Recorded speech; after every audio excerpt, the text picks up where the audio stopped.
Thanks for staying with News 5. Bosses who run small and medium enterprises can now tap on the new online community with networking and learning opportunities.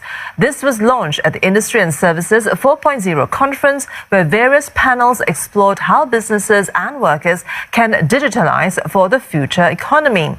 The new community is housed on the labor movement's uLeap app. As technology disrupts the workplace, small and medium enterprises need to catch up.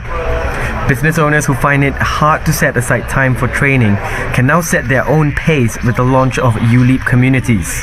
I found it very engaging, very easy to download and to actually have all these bite-sized learning where I'm able to, be on the go and yet, while waiting for the next meeting to actually glance through, take in some knowledge and some input instantly.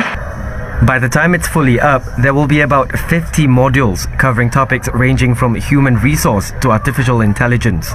The e-courses can also be stacked with classroom-based workshops for certification.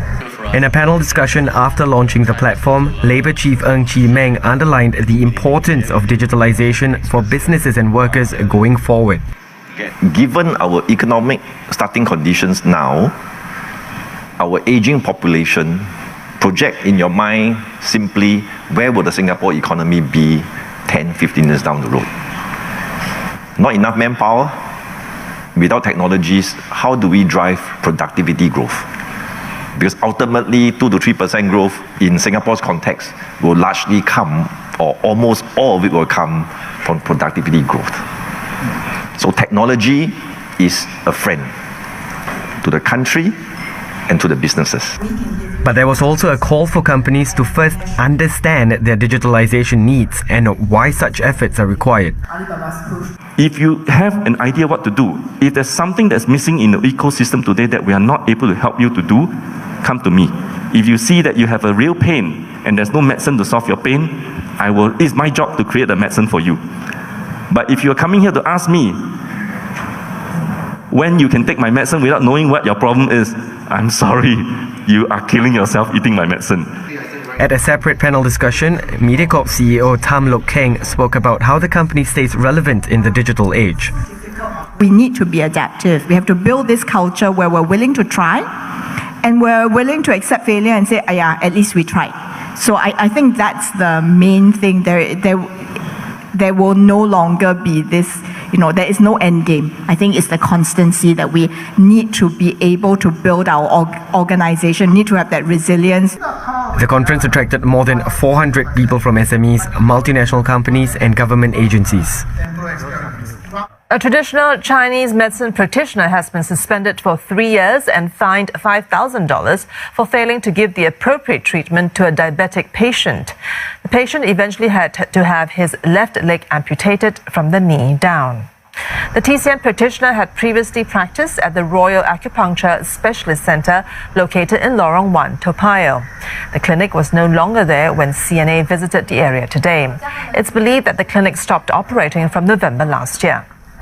According to the Traditional Chinese Medicine Practitioners Board, the practitioner had placed a heat lamp too close to the patient's soles for an extended period of time. That led to the patient getting a thermal burn. A TCM clinic that CNA reached out to said its patients would have to fill up a consent form before they receive treatment. The form will also require patients to declare pre-existing conditions like diabetes. The clinic says it adheres to protocol, which includes the recommended distance and time for using the heat lamp. 这个神灯跟那个皮肤的距离也是一个很重要的一个事项啦，因为这个神灯刚刚开始的时候，它的温度很低啦，所以病人感受不到那个温度，很多时候觉得说，好像应该低一点，其实这个神灯它的温度是会随着时间而增高那个温度，所以如果距离太近，很容易就烫伤。所以这个距离通常我们保持30到40厘米这样的一个距离，那么会比较安全啦。那么在照射的那个时间方面，通常都是在30分钟之内啦。那么这中间我们还是要去看一下病人的皮肤是不是太过热啊这一类的问题了，问问病人的那个感觉啊这些。Phone scams have been on the rise here. You may have received at least one call like this, if not several. You answer, and on the other end is a police officer telling you that you have committed a criminal offense and you need to transfer money to help with investigations. Victims here lost close to $13 million last year to impersonation scams. These are scammers who pretend to be government officials or authority figures. In the first half of 2018 alone, there was a 200% increase in China official impersonation scams. How do these scammers operate? Why is it so hard for police to catch these criminals? With scams getting more sophisticated, what can we do to avoid them? Mediacorp's current affairs program Talking Point uncovers the world of phone scamming, tracing where the calls come from in Southeast Asia and how these fraudulent syndicates operate.